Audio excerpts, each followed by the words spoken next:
live com vocês.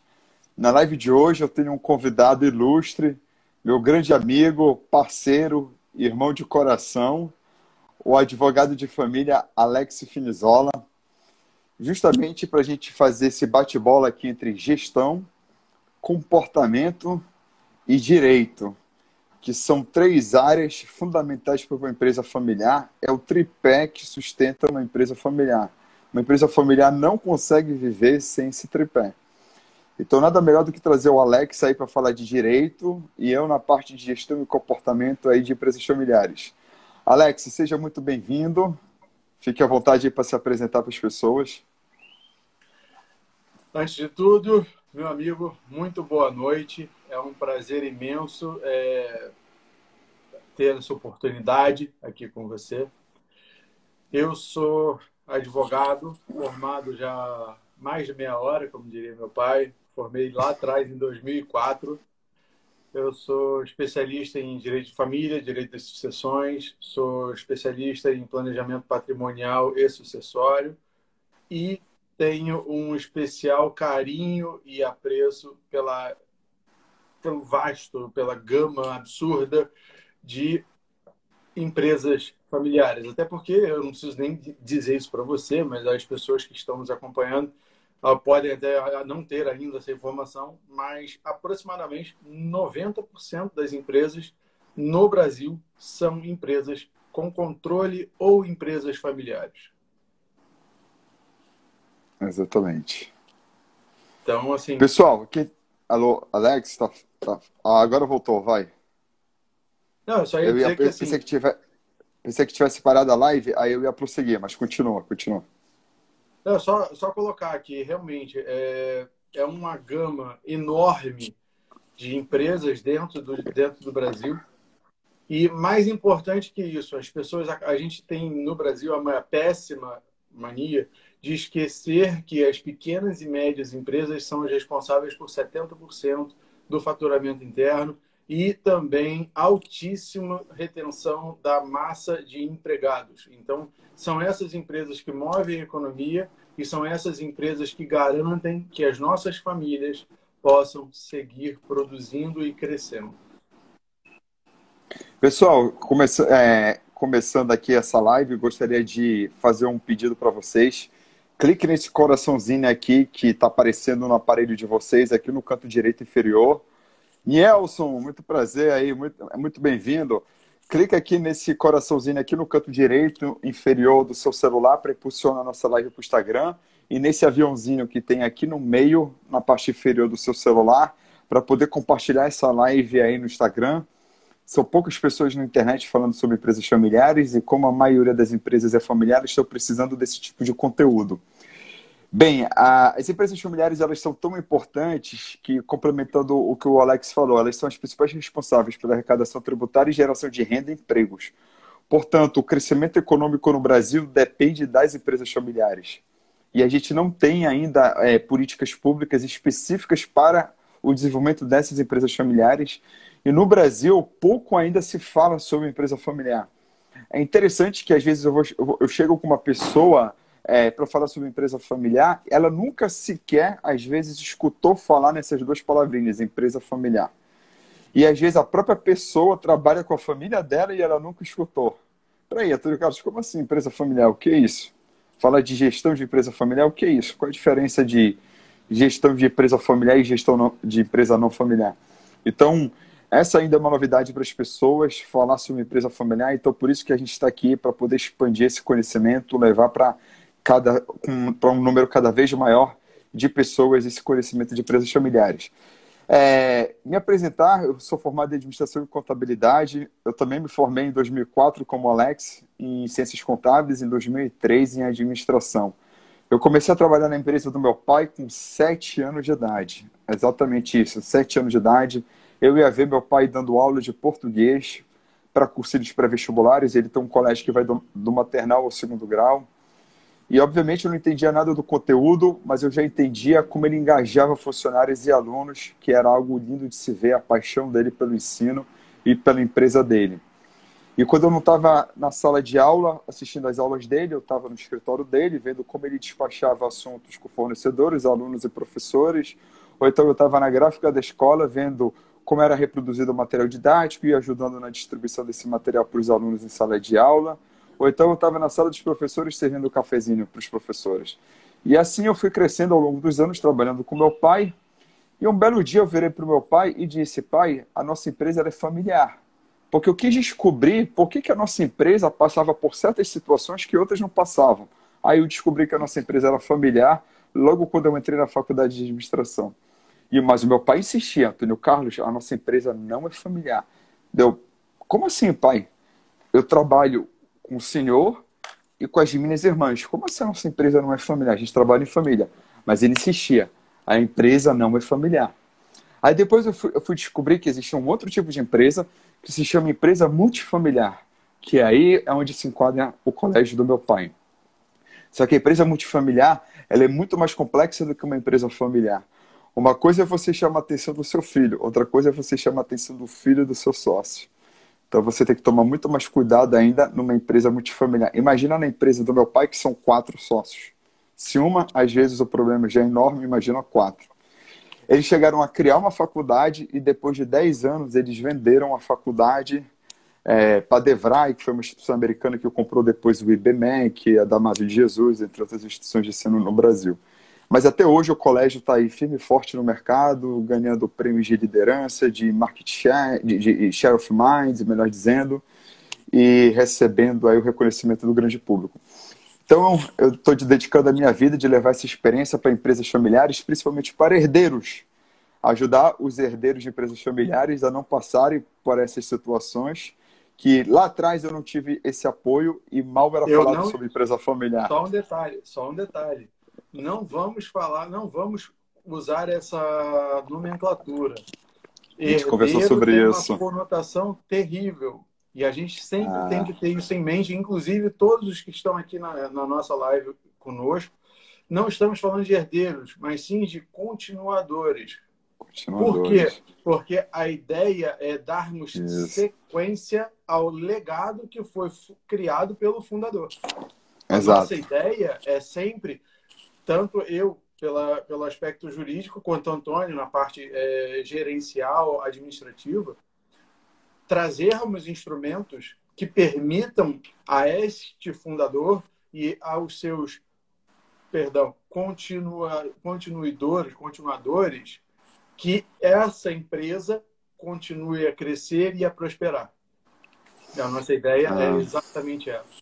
Pessoal, a palavra sucessão, ela pode ser uma palavra muito drástica para o fundador. Não somente pode ser, mas como na maioria das vezes, de fato, ela é. Quando você fala de sucessão para o fundador, ele já pensa em morte. Essa que é a verdade, ele pensa em morte, porque a empresa familiar é a vida dele. Ele não quer sair jamais da empresa familiar. É a paixão dele. Então, como eu e o Alex, a gente costuma conversar nas nossas incontáveis aí oportunidades que a gente tem fora dessa live, é melhor falar de continuidade, porque a sucessão, ela dá a entender que você precisa tirar o fundador para colocar o filho dele no lugar. Não. Os dois podem conviver juntos ali e o filho pode assumir o lugar do pai, mas o pai continua trabalhando na empresa, por que não? A governança permite que os dois continuem sendo líderes da empresa, cada um com as suas funções bem definidas. Não é isso, Alex? E aí entra a beleza da nossa conversa, né, Antônio? Porque você entra na parte da gestão para que o fundador e o continuador possam conversar e seguir nessa direção, na direção que eles entendam como mais produtiva e mais positiva para aquele negócio. E eu entro com a roupagem jurídica para que o fundador ele mantenha os poderes políticos sobre a empresa. Isso quer dizer o quê? A parte decisória continua com ele, mas ele vai ter o apoio dos demais que vierem a compor essa sociedade.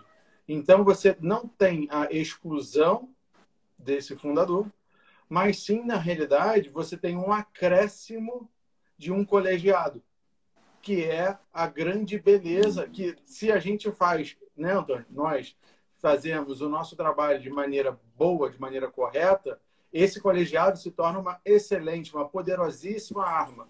Mas também, aí vem o outro lado.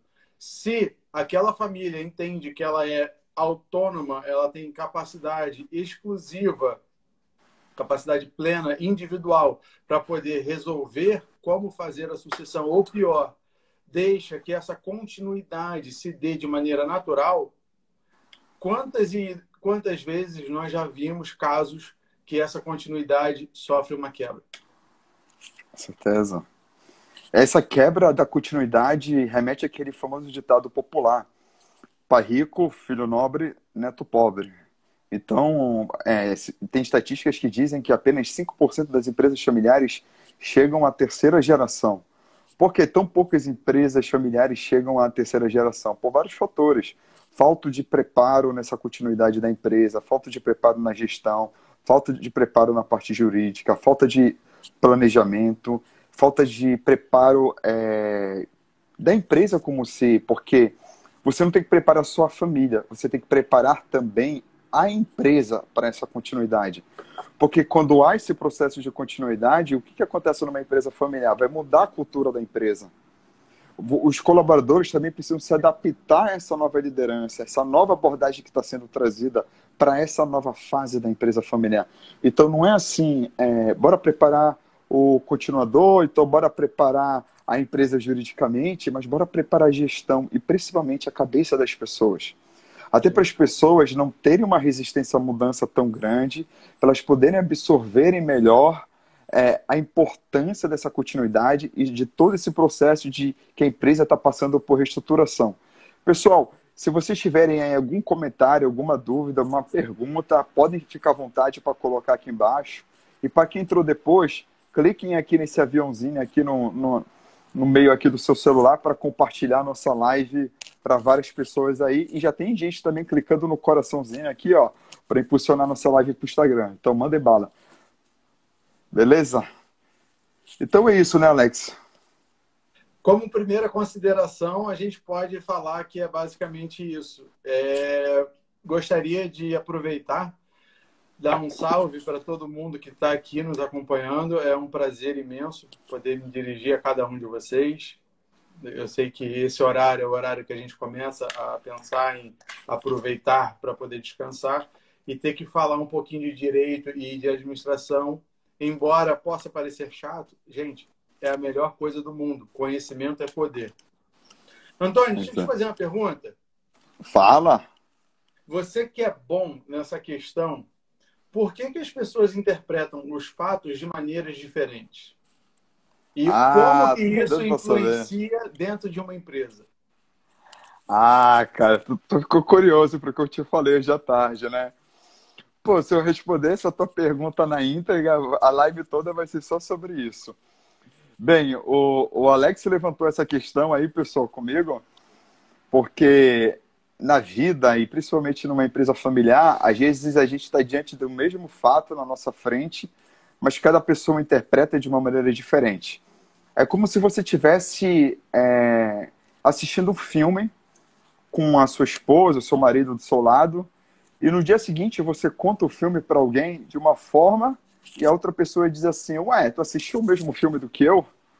Parece que vocês assistiram dois filmes diferentes porque vocês interpretaram e viram aquilo de uma maneira diferente. É a mesma coisa do que acontece quando você vê alguma coisa na rua, por exemplo, um acidente de carro, um assalto, alguma coisa acontecendo assim de repente, principalmente situações assim que te impactam de alguma maneira, negativamente ou positivamente.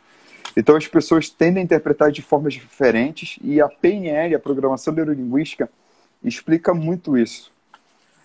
Basicamente, por que isso acontece? A gente tem 5 sentidos, né? E sendo que 3 predominam: a visão, a audição e o tato. Esses são, dos 5 sentidos, esses são os 3 mais importantes. Algumas pessoas são mais auditivas, outras visuais e outras são muito sinestésicas. Precisam aprender através da experiência, da prática, exercitando.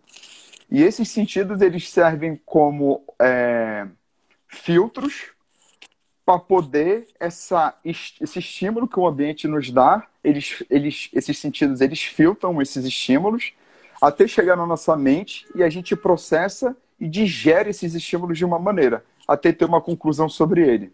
Tudo isso feito em milésimos de segundos.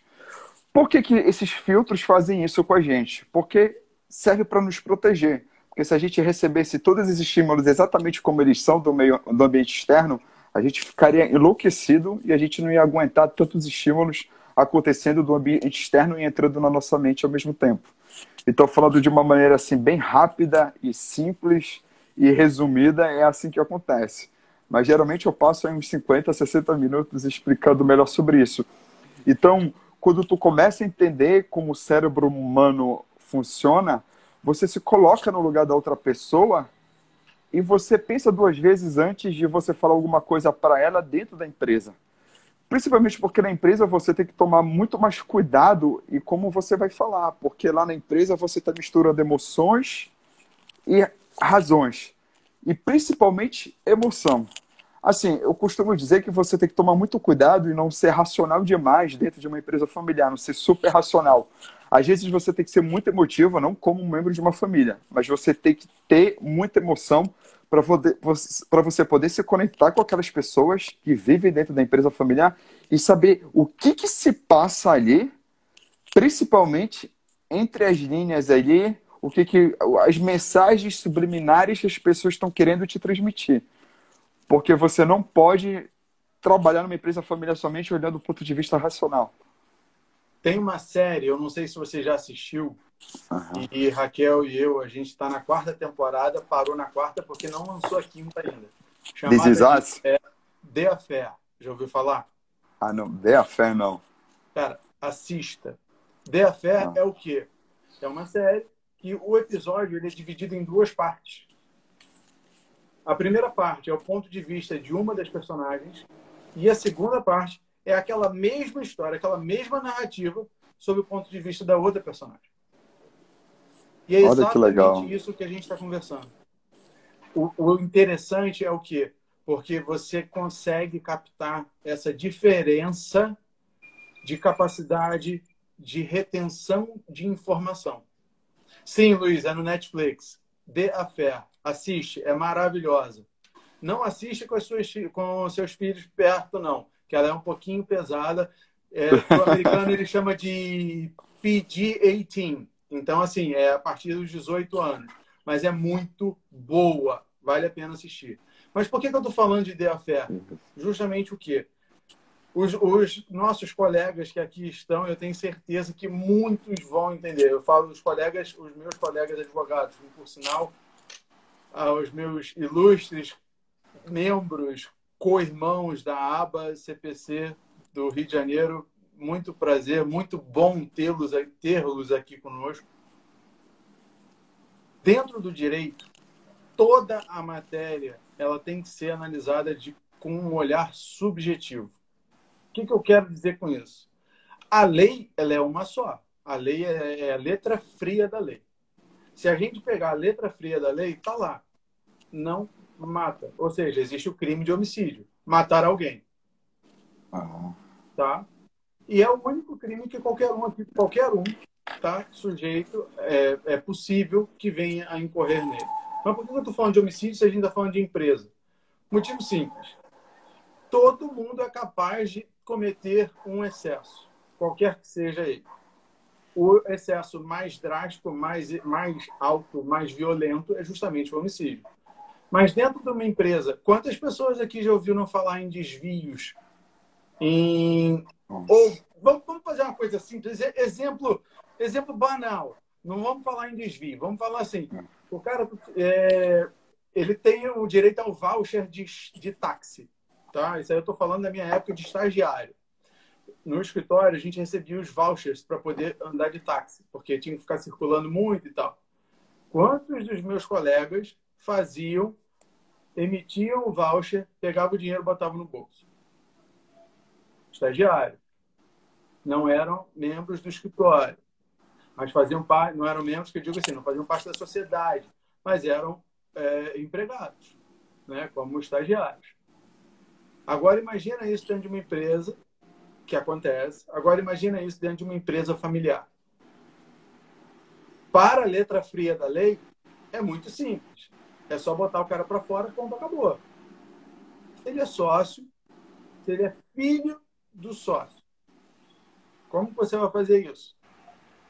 Você vai botar, vai pegar o garotão, vai pegar a menina e falar assim, puxar pelo pescoço e falar assim, ó, fora, empurrar para fora da porta? Não vai. Então, assim, nós temos que sempre prestar atenção no detalhe. Esse aspecto subjetivo é muito importante. Mas voltando ao nosso ponto central, Antônio, por que as pessoas têm tanto medo em pensar, em planejar a continuidade da empresa? Vamos lá. Primeiramente, a gente tem que ir na raiz do problema. A gente tem que ir na raiz dessa situação. De onde é que vem essa dificuldade do brasileiro de planejar? Vem da nossa cultura. O brasileiro, ele não tem a cultura, o hábito de planejar. Por exemplo, o japonês, ele é apaixonado por planejamento. Eu adoro usar o exemplo do japonês. O japonês, ele planeja durante 75% para a execução poder ser muito rápida e sem erros. O japonês é extremamente perfeccionista. Por outro lado, nós brasileiros somos muito conhecidos por sermos executores. Inclusive, os gringos conhecem a gente por nós sermos ótimos executores, porém péssimos planejadores. Então, isso acaba dando margem para o jeitinho brasileiro. Vamos começar a fazer e no meio do caminho a gente dá um jeitinho. É aquela rua esburacada da sua casa ou de uma determinada estrada, onde o governo vai lá, quer dar um jeitinho, quer só tampar os buracos, mas semanas depois ou meses depois aparecem os mesmos buracos e até novos buracos. Então aí vai resolver finalmente reformar toda a estrada ou a rua. Aí foi o barato que saiu, caro, porque Caríssimo. não foi feito um planejamento e uma solução devida para aquele problema. Márcia, Roberta, Cris, grandes parceiras aí, sejam bem-vindas aí à live.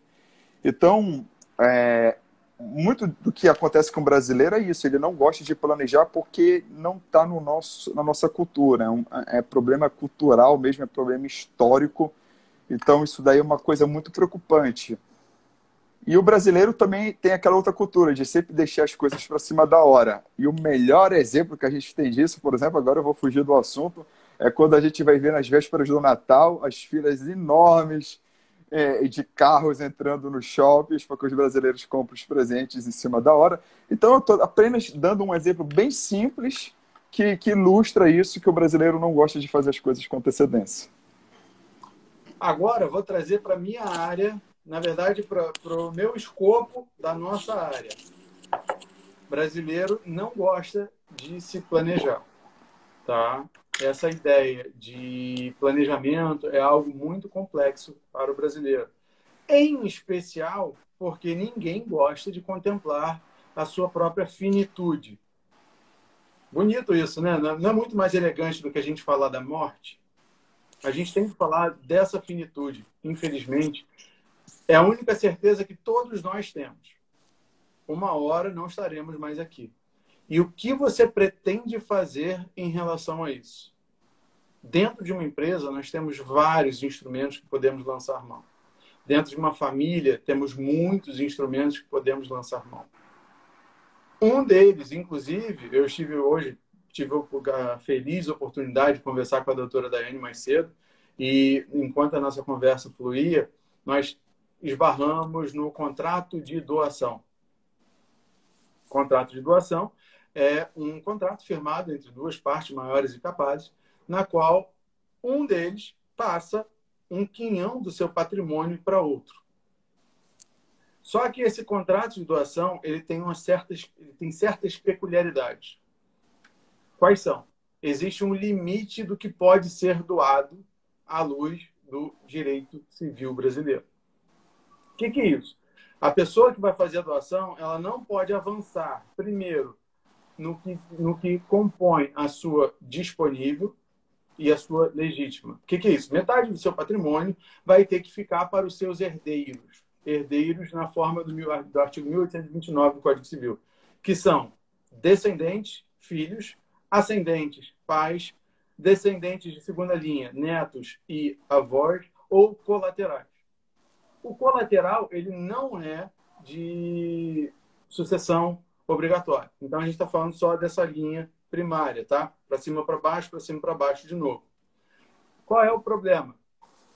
Antônio, cara, eu te amo, você é um amigão meu. Pô, você está me ajudando a tocar a empresa. Vamos fazer o seguinte, eu vou doar, apenas é disponível, apenas essa metade que eu posso. Está aqui, está no seu nome. Doei hoje. Hoje está dentro dos 50% que eu posso dispor. Durante a minha vida, eu fui envelhecendo, o meu custo foi subindo e eu fui consumindo o meu patrimônio. E aí, quando eu morrer, essa doação é válida? Para a lei e para a jurisprudência. Hoje, não. A doação só vai ser válida, ela só vai poder ser apurada quando do meu falecimento. Então, se eu doei, na época, 49,999% do meu patrimônio, e durante o tempo, durante a vida, eu fui consumindo, e chegou no final, aquele valor de 49,9 virou 80%, essa doação é tida como doação inoficiosa. Ela não pode, ela é nula.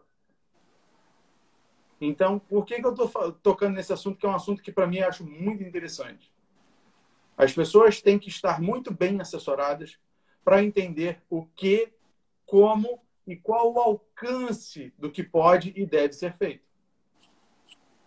E essa preocupação que eu estou trazendo aqui agora é uma preocupação que deve assombrar todas as pessoas que pensam, que contemplam fazer uma doação. Porque a gente sabe o que a gente tem hoje. A gente não sabe o que vai ter amanhã. O nosso sonho, pelo menos o meu, acredito que o seu também, Antônio, seja a gente crescer esse patrimônio. Sempre. Para que quem vem atrás, para que as nossas gerações que nos substituam, que nos sigam, né, que sejam os nossos continuadores, eles tenham uma condição melhor que a gente teve. Esse é o meu sonho e eu sei que é o seu também. Mas isso tem que ser avaliado não agora. Esse é que é o problema.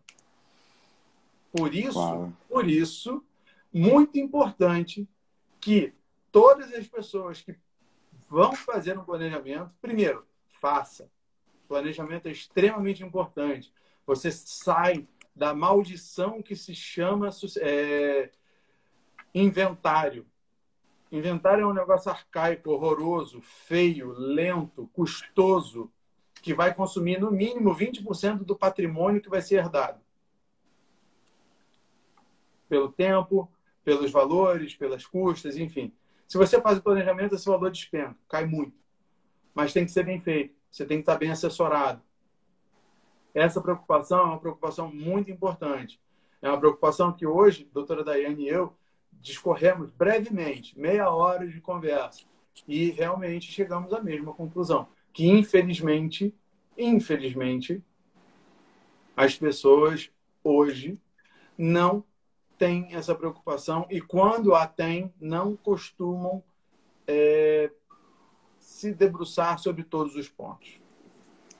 Eu costumo usar a seguinte metáfora, né? A metáfora do bolo. A metáfora do bolo é o seguinte, que você precisa de vários ingredientes, herança deixa de ser motivo de briga para a família. É isso aí, Roberto. Exatamente, Roberta. Se você como o Antônio vai seguir aqui, se você faz um bom planejamento, a herança se torna um motivo de festa dentro da família. Festa porque você vai conseguir manter o legado de quem o construiu. Se você faz um mau planejamento, você você destrói uma família. Eu costumo dizer, a Roberta que escreveu aí, ela vai se identificar com isso porque ela é psicóloga. Eu costumo falar da metáfora do bolo. A parte jurídica são os confetes e o recheio, é a parte visível, é a parte que mais as pessoas gostam, a parte mais gostosa. E realmente a área jurídica traz muita bagagem, traz muito status, traz uma imagem diferenciada. Mas antes de chegar no confete e no recheio, às vezes a gente precisa da massa do bolo e antes da massa do bolo a gente vai precisar dos ingredientes. Que é justamente a parte do... Olha aí a Roberta falando, você honra a herança do fundador, é isso aí. Você precisa trabalhar... Você precisa trabalhar muito a parte de gestão e a parte de comportamento. Você muitas vezes pode fazer uma herança, mas uma empresa daqui a 6 meses começar a demonstrar sérios problemas de gestão, sérios problemas financeiros. Então, será que você tem ferramentas de gestão na tua empresa? Você tem um planejamento estratégico? Você tem indicadores de desempenho? É incrível que em pleno ano de 2020, a grande maioria das pequenas e médias empresas não trabalham com indicadores de desempenho. Indicador de desempenho é muito mais do que apenas faturamento e lucro. É turnover, é absenteísmo, é satisfação do cliente. Aí tem gente que acha que pode medir satisfação do cliente com apenas uma pesquisa de mercado simples e pronto, e acabou. Enfim, existem vários tipos de indicadores de desempenho bastante importantes que ajudam você a ter uma outra visão totalmente diferente do teu negócio. Incontáveis outras ferramentas de gestão, orçamento, um simples fluxo de caixa, que eu chego numa pequena empresa, eu pergunto, você tem um fluxo de caixa? Posso dar uma olhada? Quando eu vou ver, não é um fluxo de caixa, é tudo menos um fluxo de caixa.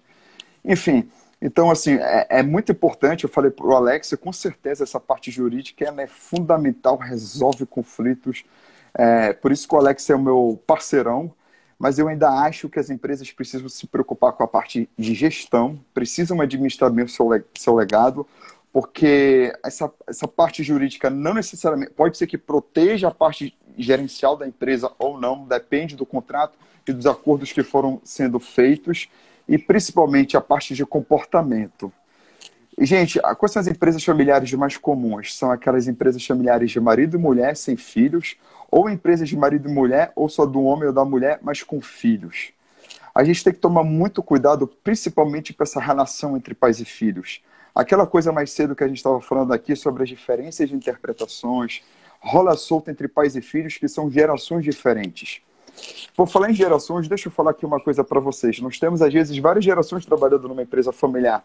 Nós temos os tradicionais, que são aquelas pessoas que nasceram até 1945, que, por exemplo, é o caso do meu pai. Nós temos as gerações X, Y. Nós temos, depois dos tradicionais, os baby boomers, melhor dizendo, depois as gerações X, Y, Z, e agora a F5, que são os adolescentes, em alusão à tecla de atualizar do computador. Pessoal, a gente pode ter 6 gerações trabalhando juntas numa empresa familiar. Você precisa de todos os artifícios que você puder, de gestão, direito e comportamento, para você blindar a tua empresa das interferências e principalmente do ego dos membros da família. Que o maior desafio, na minha concepção, dentro de uma empresa familiar é ego. A gente podia ficar aqui um bom tempo falando de ego e como é que o ego ele pode interferir. É claro que o ego todo mundo tem, nós sempre vamos ter. Mas quando você não consegue dosar, quando você não consegue administrar bem esse ego, e esse ego se sobrepõe aos interesses da família e principalmente aos interesses da empresa, vira arrogância. Arrogância é falta de humildade. Falta de humildade e arrogância, aí já é conflito, aí já é briga. Se você deixa a tua empresa familiar chegar a esse estágio, vai ficar muito mais difícil você resolver. É possível resolver? Claro que é. Eu e o Alex já pegamos casos muito graves de empresas familiares. Mas o trabalho, a energia, o tempo, os recursos são muito maiores que uma empresa familiar despende. É por isso que eu e o Alex, a gente defende tanto a questão de quê? Da prevenção. Como é que a gente vai prevenir? Planejando. Por isso que nós somos defensores do planejamento sucessório e do planejamento de gestão e da parte jurídica da empresa para poder blindar a empresa dessas interferências, desses relacionamentos, desses ruídos que podem acontecer entre os membros da família. Vou trazer um exemplo que acho que vai ser bem interessante para quem nos acompanha. Eu estou trabalhando o planejamento de uma empresa que já está o fundador, os seus 2 filhos e a terceira geração já está chegando para a empresa. Uma empresa de, uma empresa de corretagem de seguros no interior de São Paulo. A empresa passou por uma série de complexas situações fiscais e trabalhistas, se recuperou, mas ainda existe um passivo, que esse passivo está sendo trabalhado. Tá? Tudo sendo trabalhado dentro da mais estrita legalidade. Até porque isso é um outro ponto. Eu e o Antônio, nós sempre nos pautamos pelo cumprimento da estrita legalidade. Não dá para você trabalhar chutando o pau da barraca, para falar no português bem claro. As pessoas têm que entender que planejamento é algo que se faz antes da casa cair. Não adianta botar alarme depois que o ladrão saiu de casa. E a gente existe para justamente poder ajudar e prevenir que o ladrão entre em casa. Essa é a nossa missão. Essa família, eu estou preparando já a sucessão para a terceira geração. Então, assim, até hoje já foram 6 CNPJs. Cada um dos 6 teve pelo menos 4 a 5 alterações contratuais e recomposições societárias no curso do tempo. Porque, além de ser uma empresa familiar, ela, por algum tempo, foi uma empresa multifamiliar. E isso, por si só, acarreta uma série de problemas. O que nós estamos fazendo? Preparando o terreno para um futuro desdobramento, que vai ser uma cisão da empresa para a compra por parte de uma terceira maior player do mercado brasileiro. Então, qual é a minha preocupação hoje?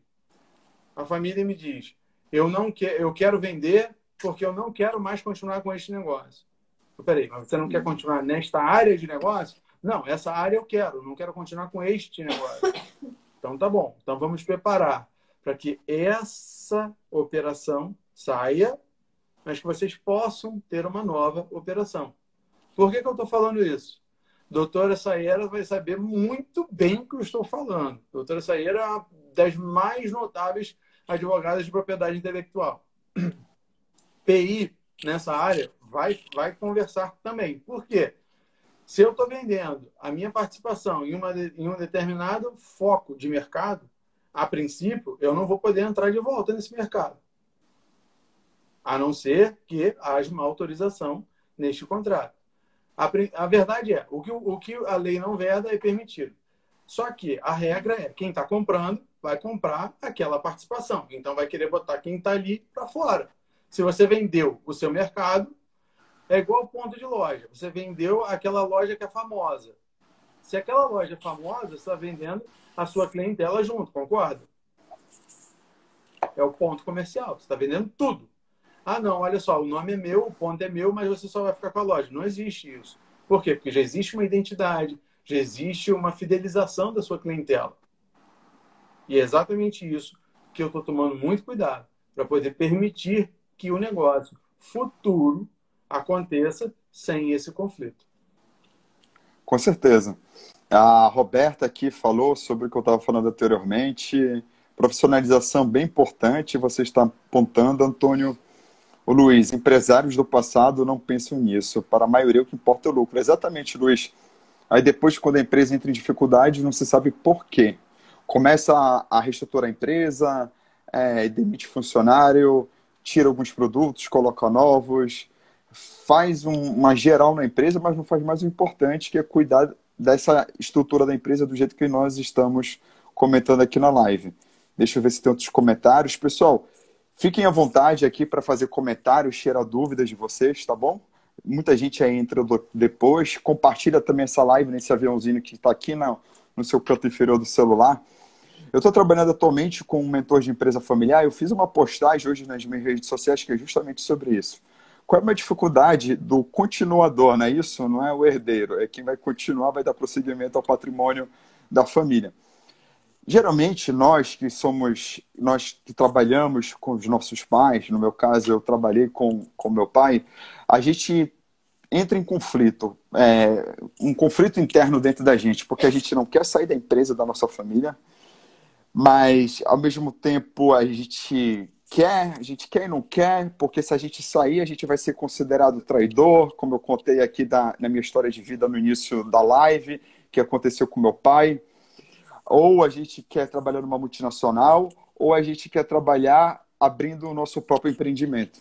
Esse é o conflito. Ou a gente continua trabalhando na empresa, ou a gente quer assumir logo a liderança da empresa, ser o principal gestor, ou quer empreender, ou quer arranjar um outro emprego, uma outra carreira de preferência numa multinacional. É uma dessas 4 opções. Eu fiz uma postagem hoje nas redes sociais sobre isso, que essa é a principal dor das empresas familiares. Então, assim, a área jurídica ela é muito importante, com certeza, mas você precisa também olhar essa parte de gestão, você precisa olhar essa parte também de comportamento, porque o pai dá um tapinha nas costas do filho e diz assim, vai filho, eu te dou o maior apoio possível. Mas, de vez em quando ele diz assim, filho, não sai não, você vai ficar aqui com o papai, né? Como é que vai ser esse conflito entre pais e filhos acontecendo dentro de uma empresa familiar? Como é que você vai resolver esses tipos de problemas? É em relação a isso que eu me dedico hoje em dia, porque lá atrás eu estava totalmente perdido em relação a isso. Eu não tinha para quem pedir ajuda. Isso daí já foi há muito tempo atrás e realmente eu quis me preparar para ajudar herdeiros que se perdiam em relação a essa decisão que é a mais importante na vida deles. O que eu vou fazer da minha vida de agora em diante? E a gente volta para essa questão chamada planejamento. Qual é o planejamento que o herdeiro vai fazer? Como é que a gente vai fazer esse planejamento? Então, eu trabalho com o herdeiro, dura 6 meses em média, pode chegar até 1 ano em alguns raros casos, onde eu preparo o herdeiro para a vida que ele quer decidir. É ele que vai decidir, mas eu tenho que dar as ferramentas e ajudar ele com a minha experiência em qual a decisão que ele tem que tomar para a vida dele. Mas tudo isso em cima dessa ferramenta que o Alex está falando, que é o planejamento, que é muito bom.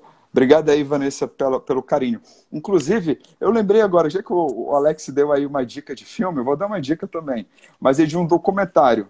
É um documentário na Netflix chamado The Mask You Live In. Eu vou fazer uma postagem até a próxima semana sobre esse documentário. De vez em quando, eu gosto de postar sobre algum filme relacionado a empresas familiares. The Mask You Live In fala sobre a relação entre pai e filho, homem e homem. A única observação que eu tenho a fazer desse documentário é que ele foi feito para a cultura americana, que tem algumas características diferentes da nossa cultura. Mas dá para a gente adaptar muito bem e melhorar o relacionamento entre os membros da família, olhando nesse documentário como esse relacionamento entre homens acontece em outros lugares. E a diretora desse filme, ela também fez um documentário muito bom, que não fez tanto sucesso quanto esse para homem, que era de mãe e filha. Mãe e filha. Então, checa lá depois o currículo da diretora desse documentário, da Mask You Live In, que ela também fez um documentário bem bacana, que foi o primeiro documentário dela, a primeira experiência dela como diretora de documentário, falando de mãe e filha. Então fica aí a dica. Agora uma outra dúvida para você, Antônio, que é a sua área de expertise. Vamos supor que o fundador ele teve 10 filhos. O cara estava na missão de repopular o estado dele. Dos 10, como que ele faz para escolher qual filho vai ser o sucessor dele? O continuador dele? Vamos lá. Eu fiz um vídeo no YouTube que de vez em quando eu vejo a seguinte situação acontecendo. Obrigado aí, Elane, pelo carinho, valeu. Eu fiz um vídeo no YouTube que fala assim, que qual líder a gente vai escolher para a empresa? Porque, às vezes, o patriarca ele não quer decepcionar um dos filhos. E ele tem vontade de escolher todos para assumir. Eu já vi a empresa familiar dizer assim, não, a cada 2 anos vai ter um rodízio, um filho meu vai assumir. Eu falei, não faça isso. A cada 2 anos. Pelo amor de Deus, não faça isso. Porque senão vai ter algum filho que vai se aproveitar do próximo que ele já sabe que vai vir e vai fazer besteira. Pelo menos um vai fazer isso. Pelo menos um. Sempre tem uma exceção, né? Quando tem 3 ou mais filhos, sempre tem aquele que é diferente. Isso é comum. Não é todas as famílias que são assim, claro. A gente não pode generalizar, mas é comum. Uma boa parte isso acontece. É a regra. Exato. Então, assim, ele não quer decepcionar um dos filhos, mas tem que estabelecer regras dentro da empresa para poder essas regras falarem quem vai ser o escolhido. E, principalmente, quem escolhe o novo líder são os stakeholders. A voz do povo é a voz de Deus, como dizem, não é isso? Ouça os seus clientes, os seus principais clientes, pelo menos os seus principais, os mais importantes, aqueles clientes que você tem mais proximidade, porque é normal, sempre tem aquele cliente que você tem maior proximidade, aquele que você tem menor proximidade, normal. Ouça os que você tem maior proximidade, ouça os principais fornecedores, ouça os principais stakeholders e veja quem é que vai escolher o sucessor da empresa ou continuador. Veja isso com carinho, porque quando você escolhe, você aponta, eu quero esse filho, os outros vão ficar bastante decepcionados com você, vão se sentir traídos pelo próprio pai, pela mãe, vão fazer de tudo para sabotar, às vezes, aquele irmão que foi escolhido. E, gente, o maior problema numa empresa familiar pode nem ser entre pais e filhos, pode ser entre 2 irmãos. Porque das duas, uma, ou um irmão é o melhor amigo do outro, ou um irmão é o maior inimigo do outro. A gente tem que tomar muito cuidado como a gente vai conduzir um processo entre dois ou mais irmãos. Com toda certeza. Até porque o irmão, normalmente, é o benchmark, né? É justamente aquela pessoa com quem a gente compete, porque é o nosso padrão. Então, tem essa questão da rivalidade, que é super normal, e se for bem conduzida desde a primeira infância, é ultra saudável, mas tudo vai depender do caso a caso. Na nossa questão, na nossa avaliação, o fundador, ele pode, sim, nomear quem ele entende que deva seguir os passos dele. Isso ele vai fazer quando for fazer a organização societária para através do planejamento.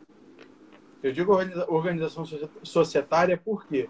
Porque, invariavelmente, para que a gente consiga fazer esse planejamento e para que esse planejamento se sustente, nós teremos que entrar no contrato social dessa empresa. E quando a gente entra no contrato social dessa empresa, o que a gente faz? A gente vai colocar o herdeiro, o continuador que terá o poder político. Isso a gente pode fazer. Isso a gente faz através de alteração do contrato social e inclusão de cláusula específica, permitindo que esse continuador tenha o exercício desse poder político. Até porque é o seguinte, nós podemos lançar mão de tipos de ocupação, de tipos de função distintas dentro de uma empresa. Mais importante do que saber quem vai ser o continuador é saber quem não será o continuador. Porque, às vezes, você tem conflito positivo. Ah, estou na dúvida entre 2 ou 3 filhos, esses são ótimos, poxa, aí é ótimo. Mas e se você sabe que tem um que não pode ser de jeito nenhum? Como você faz para poder garantir que essa pessoa não chegue lá? Temos instrumentos jurídicos que nos permitem fazer isso. Essa pessoa ela não vai ser prejudicada no quinhão da herança dela, até porque isso seria ilegal.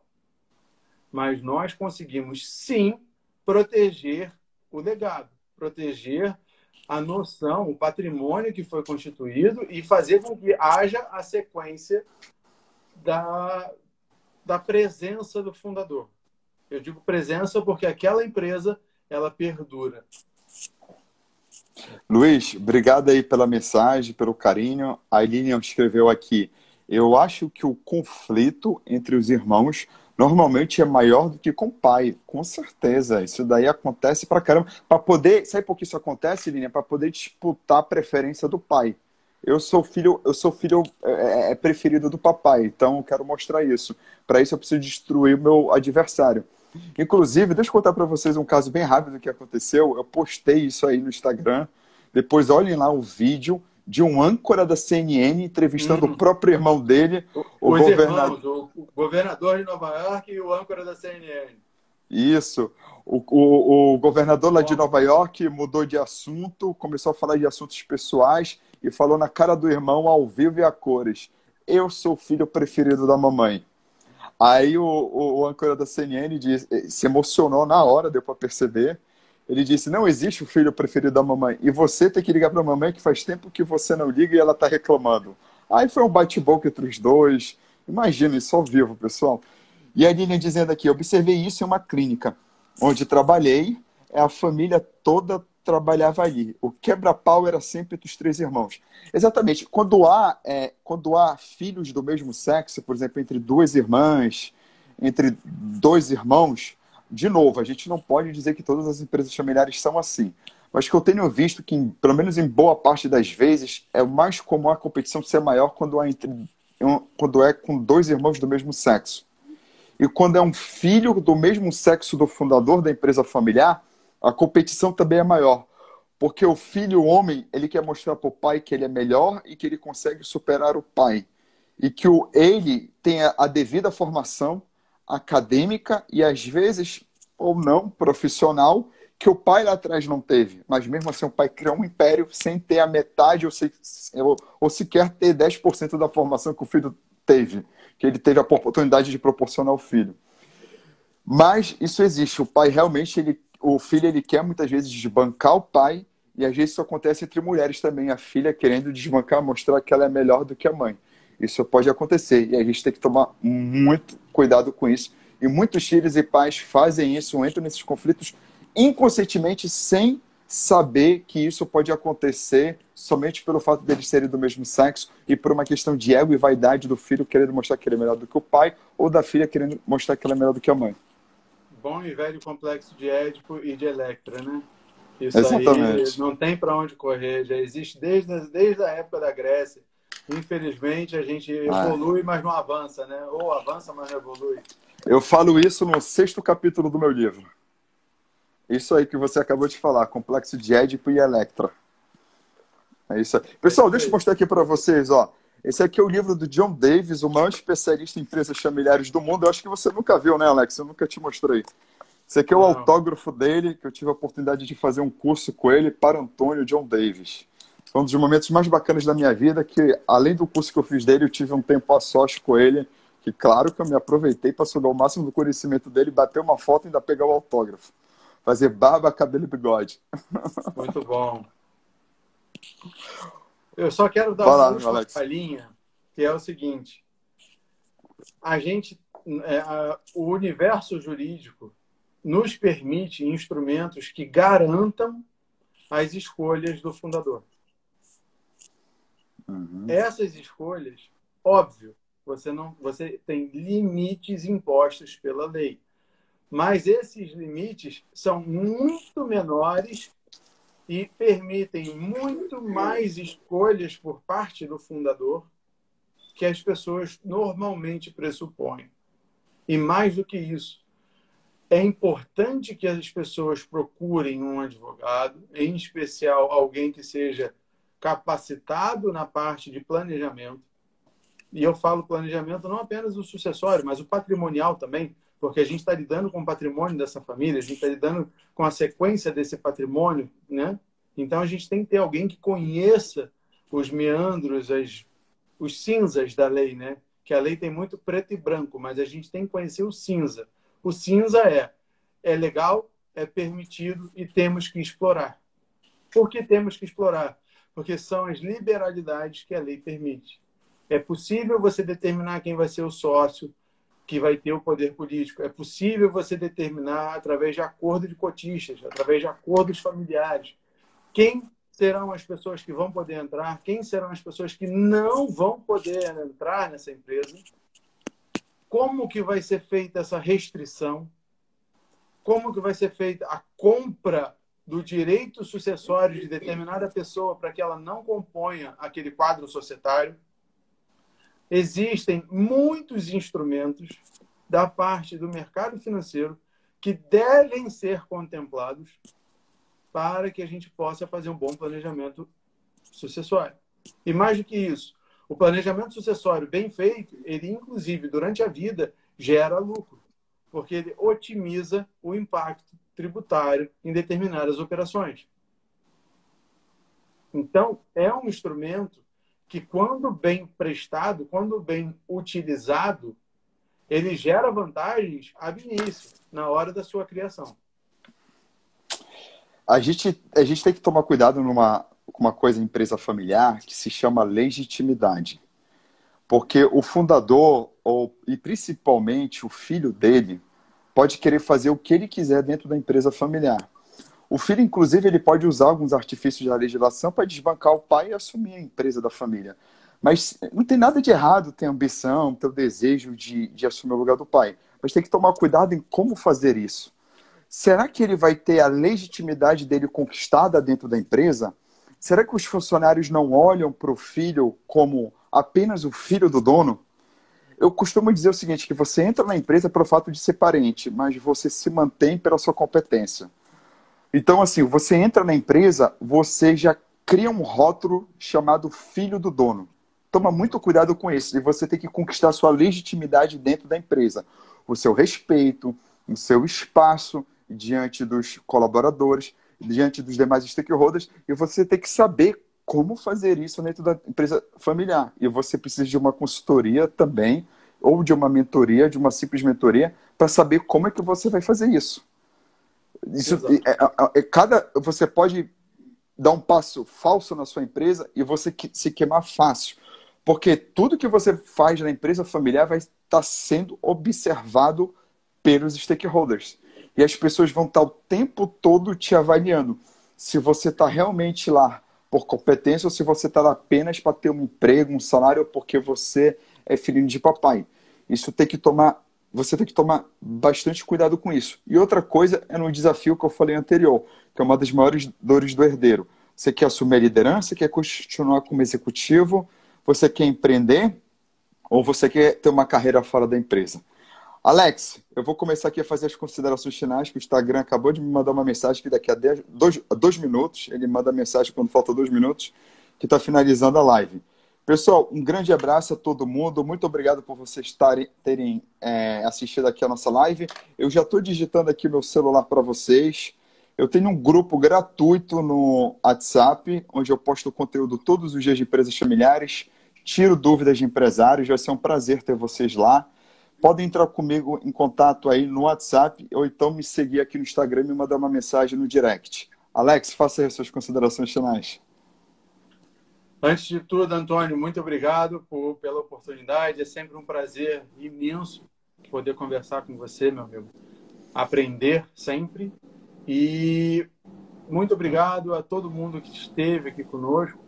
E tenho certeza que foi interessante, porque trouxemos alguns poucos pontos, mas que são muito caros para as pessoas que vivem, que têm empresas familiares.